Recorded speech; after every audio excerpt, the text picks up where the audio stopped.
Pamela C. Barrington is the eldest child of Terrence and Alicia Barrington. The family lived in New Orleans, Louisiana. Pamela's family consists of her mother, father, brother, and sister. Her family were strong advocates of education and upward mobility within the confines of their traditions and culture. The girls went to local colleges and married soon after graduation.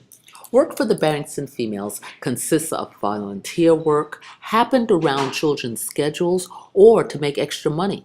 Sometimes to offset the boredom of the empty nest, the families, particularly the females, took part-time jobs. They were the primary caretakers of the children and the home.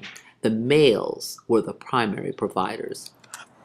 My father's idea of cooking was lighting up the grill for a family get-together or boiling crawfish for Mardi Gras. Thank goodness my husband and I share a lot of the household duties. A lot of things are different nowadays for women.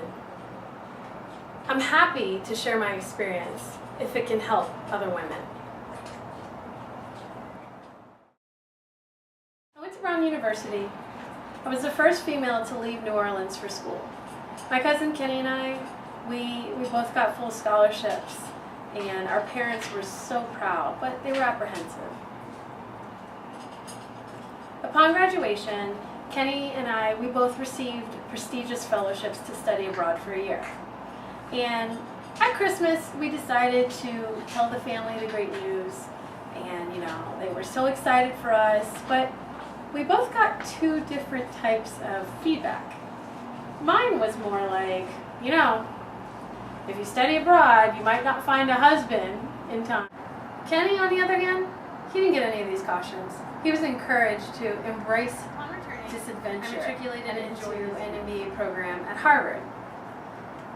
I graduated in the top quartile of my class.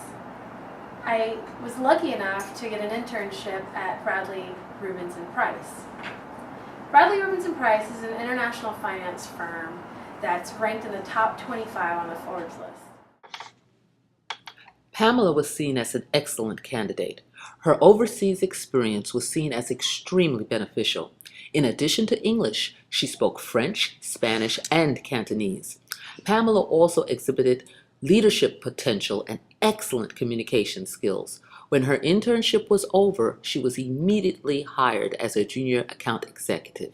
Pamela was definitely on the fast track. One night, after a grueling 11-hour flight, I received the first of many rude awakenings. Three of my colleagues and I, we decided to, get some social drinks and dinner. And apparently one had a little too much to drink because he conveniently blurted out, "This is too much darn work for $125,000 a year." The others laughed and agreed. I, feeling very uncomfortable, excused myself and went to my room. I was in shock.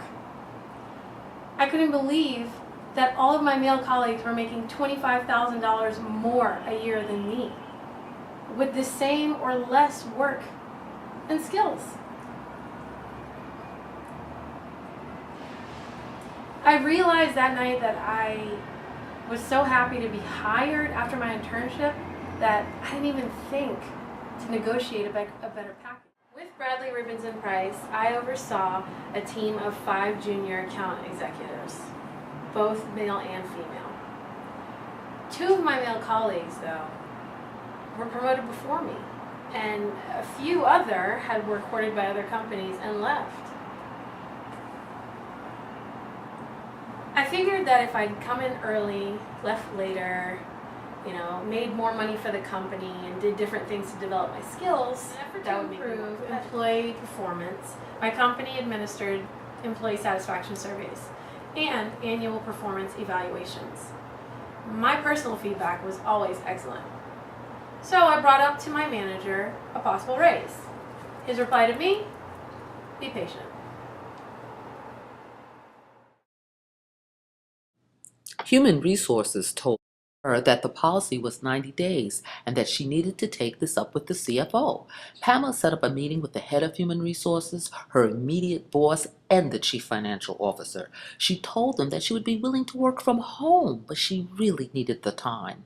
She reminded them of her selfless service of 10 years and the clients and contracts that she brought into the company. She also told them that she knew that she was not getting paid what her male colleagues were getting. They told her that they would consider the request and get back to her.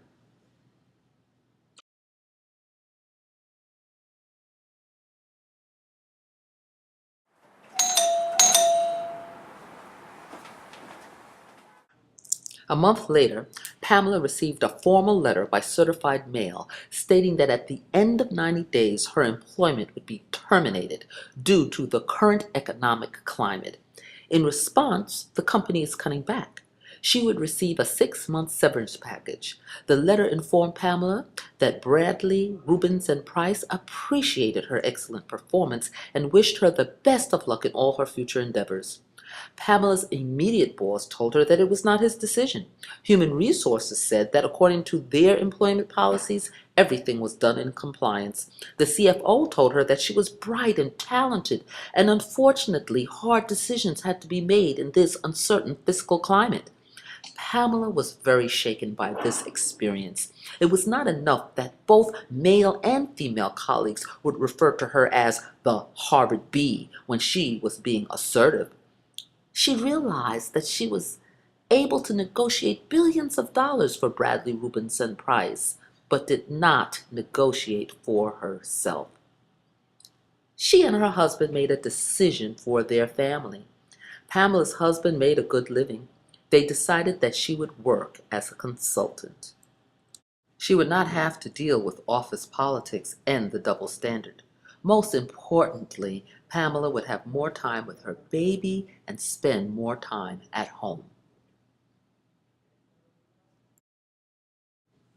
Pamela looked at her experience as a great learning opportunity.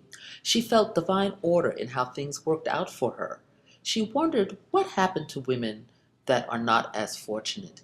She recognized herself in the many educated women of her generation that seemed to drop out of the workforce.